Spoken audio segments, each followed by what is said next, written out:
함께 나눌 말씀 마가복음 11장 20절에서 26절까지 말씀, 20절에서 26절까지 말씀 우리 함께 다 같이 제가 먼저 읽고 교독하도록 하겠습니다. 그들이 아침에 지나갈 때에 무화과 나무가 뿌리째 마른 것을 보고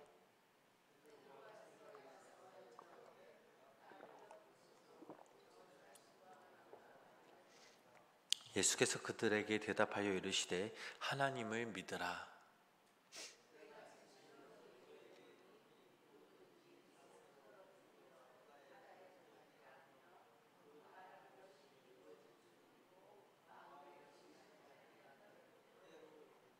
그러므로 내가 너희에게 말하노니 무엇이든지 기도하고 구하는 것은 받은 줄로 믿으라. 그리하면 너희에게 그대로 되리라. 서서 기도할 때에 아무에게나 혐의가 있거든 용서하라. 그리하여야 하늘에 계신 너희 아버지께서도 너희 허물을 사하여 주시리라 하시니라. 아멘. 오늘도 귀한 이 새벽 하나님의 귀한 은총이 우리 성도님들 삶 가운데 함께 하시기를 주님의 이름으로 간절히 축원합니다. 오늘 새벽에 비가 엄청 많이 내렸죠. 비가 그 빗소리에 잠을 깼는데 정말 엄청 많이 내리더라고요. 오늘도 비가 많이 내린다고 하는데 우리 성도님들 오고 가는 길 조심하시고 건강에 유의하시기를 바랍니다. 이스라엘의 무화과 나무들은 돌멩이와 모래밖에 없는 그런 땅에서도 뿌리를 깊게 내리고 잘 자랐습니다. 그런데 이 무화과 나무에 잎사귀가 마른다라는 것은 그 잎사귀가 있다라는 것은 그 열매 또한 가지고 있다라는 것을 말합니다.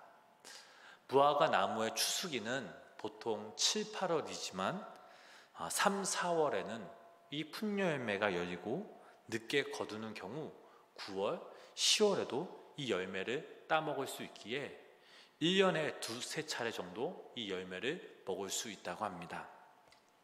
그러기에 13절 말씀에서 시장하신 예수님이 무화과 나무의 잎사귀를 보고 푼 열매라도 드시고자 기대한 것은 당연한 것이었습니다.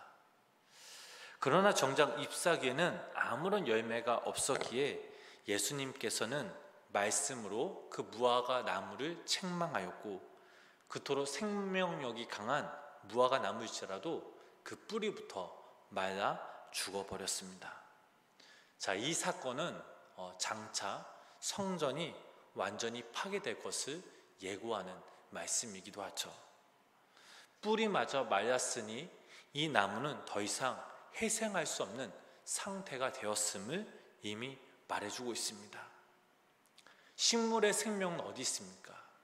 그 잎사귀에도 열매도 있지가 않죠. 뿌리에 있습니다. 식물들은 그 뿌리만 살아있으면 언제라도 다시 회생할 수 있죠. 하지만 이 나무는 도저히 회생할 수가 없었습니다. 이렇게 주님의 진노와 저주를 받은 이 대상들은 회생할 가능성이 전혀 없죠. 영원한 그 멸망에 처하게 됩니다. 마태복음 23장 말씀을 읽어보면 예수님은 당시 종교 지도자들을 향해 하 있을진저라고 저주하며 책망하셨습니다. 그들이 결국 어떻게 되었습니까?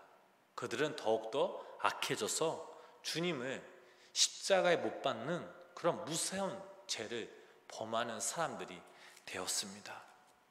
그리고 그들은 로마 군대에 의해 몰살이 당했죠. 자, 오늘 우리 본문 13절 말씀 우리 다시 한번 우리 함께 읽어보도록 하겠습니다. 본문 23절 말씀입니다.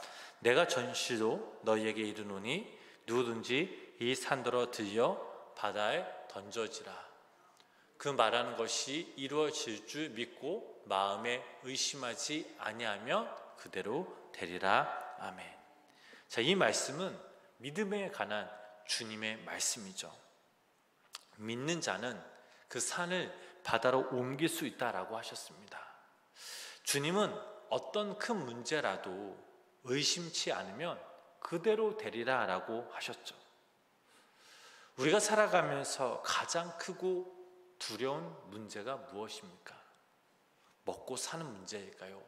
아니면 건강의 문제입니까? 자, 이런 문제들은 우리 스스로 어느 정도 노력하면 해결할 수 있는 문제들이기도 하죠. 그러나 사람이 아무리 노력해도 해결할 수 없는 가장 큰 문제가 있습니다. 바로 죄의 문제죠. 이 죄의 문제는 우리 스스로 해결하기가 불가능하죠. 그렇다면 이 죄의 문제를 어떻게 우리가 해결해야 할까요? 예수 그리스도를 구주로 믿고 그분 앞에 회개하면 됩니다. 우리가 예수님을 믿고 그분을 의지해서 회개하기만 하면 우리의 태산 같은 그 죄도 하나님께서 긍휼히 여겨주시고 용서해 주시죠. 생각해 보시기를 바랍니다.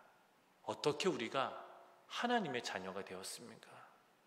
어떻게 우리가 하나님 앞에 의인이 되고 하나님의 사람이 되었습니까? 우리의 죄를 회개하고 그 십자가의 대속 은혜를 믿어 의심하지 않았기 때문입니다.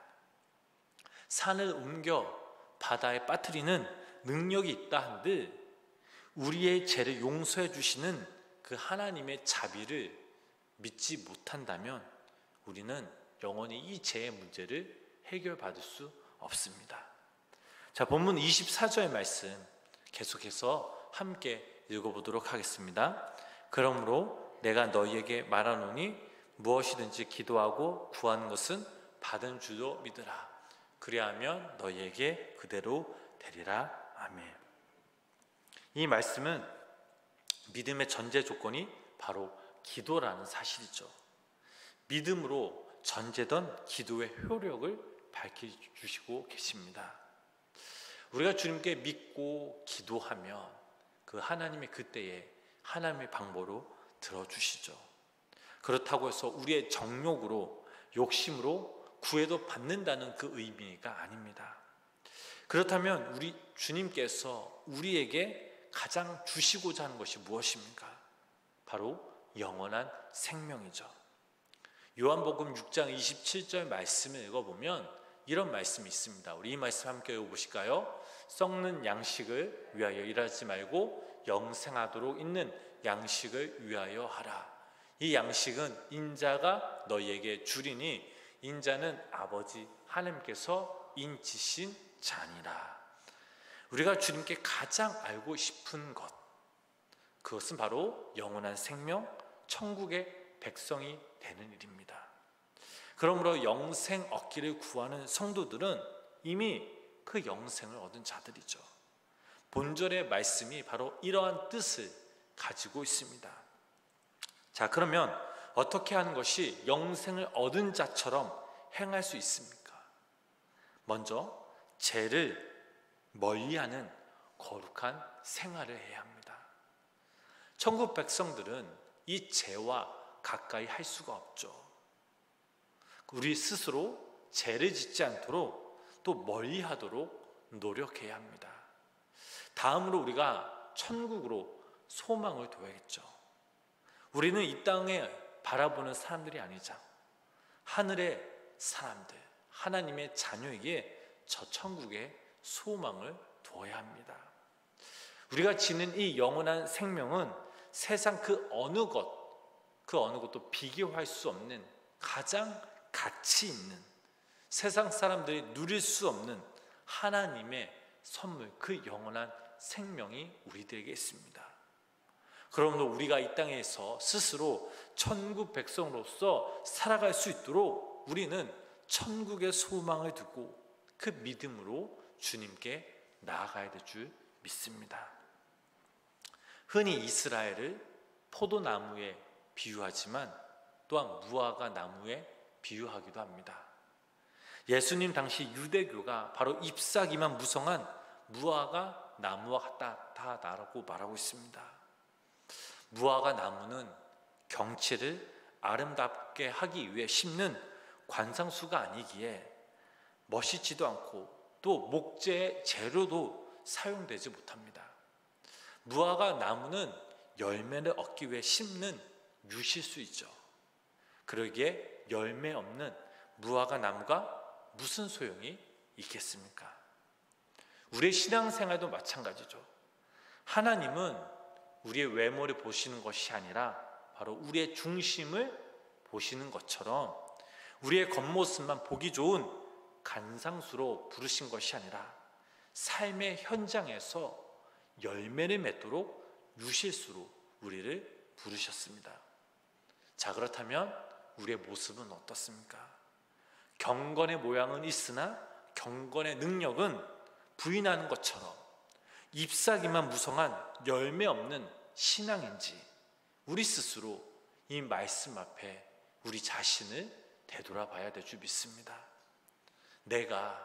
우리가 정말 하나님 앞에 진실되게 예배하고 있는지, 내가 최선을 다하여 기도 생활을 하고 있는지, 내가 주변의 그 사람들을 섬기고 사랑하고 또 용서한 그 삶을 살아가고 있는지 우리 스스로 이 말씀 앞에 되돌아봐야 될 줄 믿습니다. 그리고 우리 스스로 또한 경건의 능력을 쌓기 위해 우리 스스로 해야 할 것이 있죠. 바로 말씀을 믿고 또 하나님께 기도하고, 그리고 누군가 나에게 잘못했다면 그 사람을 하나님의 이름으로, 주님의 이름으로 용서하고 품는 것이죠. 그리고 이 땅에 천국 백성으로서 살아가는 것입니다. 오늘 말씀으로 무화과 나무의 뿌리까지 마르게 하신 예수님은 제자들에게 하나님을 믿으라고 하시죠.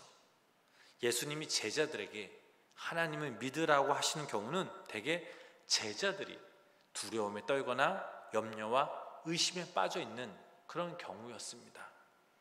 말라 죽은 무화과 나무 앞에서 하나님을 믿으라라는 이 말씀은 하나님의 말씀의 능력을 믿으라는 것이죠. 즉 성전을 중심으로 한 종교 지도자들이 예수님과 제자들을 죽이려고 혈안이 되어 있지만 그들은 말라 죽은 무화과 나무의 뿌리와 같기에 그들을 두려워하지 말라는 것이었습니다. 오직 하나님의 말씀을 믿고 기도하며 서로 용서하며 사랑할 때 경건의 능력이 생기는 것이고 경건의 열매가 맺게 된다라는 것이죠. 사랑하는 우리 성도 여러분, 교회된 우리가 이 경건의 능력을 상실하면 더 이상 우리는 이 땅의 세상의 빛도 소금도 되지 못합니다. 그래서 늘 경건의 연습을 게을리해서는 안 되겠죠. 경건의 그 연습을 통해 영적인 그 열매를 풍성히 맺어 그 열매를 다른 누군가에게 나눠줄 수 있는 그리스도인들이 되어야 될 줄 믿습니다. 즉 우리의 경건의 모양은 있는데 경건의 열매가 없다면 잎만 무성한 그 무화과 나무와 다를 바가 없죠. 바라기는 오늘 하루 살아가시는 우리 성도님들이 말씀의 능력을 믿으시고 무엇이든지 구하는 기도 생활과 또 서로 사랑하며 용서하는 삶을 통해 경건의 그 능력의 삶을 살아가시는 귀한 믿음의 성도님의 삶이 되시길 주님의 이름으로 간절히 축원합니다. 기도하겠습니다. 하나님, 이 장마 기간 날마다 우리와 함께 하시고 인도하여 주시니 감사드립니다. 또한 하나님, 이 장마로 인해서 피해를 입은 그 많은 그 영혼들을 위해서 기도하며 나아갑니다. 하나님께서 그들을 불쌍히 여겨주시고 하나님께서 그들을 위로하여 주시옵소서. 또한 아버지 하나님, 오늘도 이 시간 하루의 첫 시작을 예배로 시작하게 하시며 감사를 드립니다. 말씀 앞에 우리의 모습을 되돌아볼 때 우리가 하나님의 자녀로서 이 땅에서 천국의 소망을 두고 살아가고 있는지, 경건의 생활을 하고 있는지, 질문할 때 선뜻 대답하지 못하고 우리 스스로 망설인다면 하나님, 이 시간 다시 한번 우리들을 긍휼히 여겨주시고 다시 한번 우리가 주님께 결단할 수 있는 믿음과 천국 소망을 또 경건의 능력을 주시옵소서.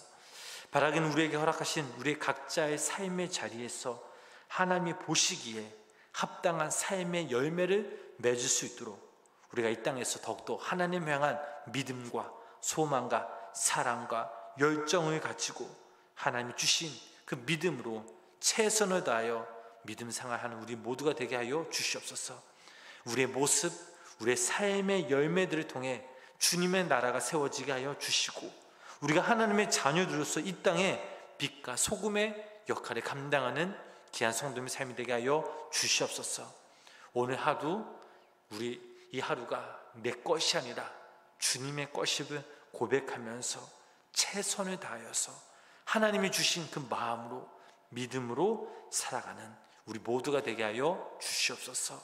또 우리 성도님들의 간절한 기도 제목들을 함께 알려드립니다. 오늘 시간 우리 함께 부르시며 기도하며 나아갈 때 하나님 우리의 기도에 귀 기울여 주시고, 당신의 때 그 당신의 방법으로 우리 기도 제목들이 응답받는 놀라운 역사가 우리 삶 가운데 임하게 하여 주시옵소서. 예수님의 이름으로 간절히 기도드렸습니다. 아멘.